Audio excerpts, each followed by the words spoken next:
శ్రీవారు దొరగారు ఐగురు ఏంటండి మీ పేరు చెప్పండి వరదల్లి ప్రేమే పొంగి ఉరకలు వేసే వేళ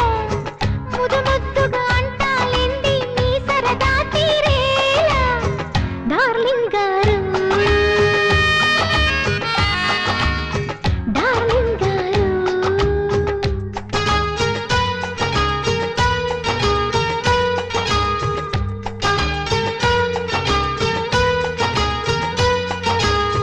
గారెందుకే బంగారు వింటుంటే కంగారు గారంగా శృంగారంగా డార్లింగ్ అంటే చాలు డార్లింగుకి లింగు లిటుకు లింకులు పెడితే బోరు ఓ మై డియర్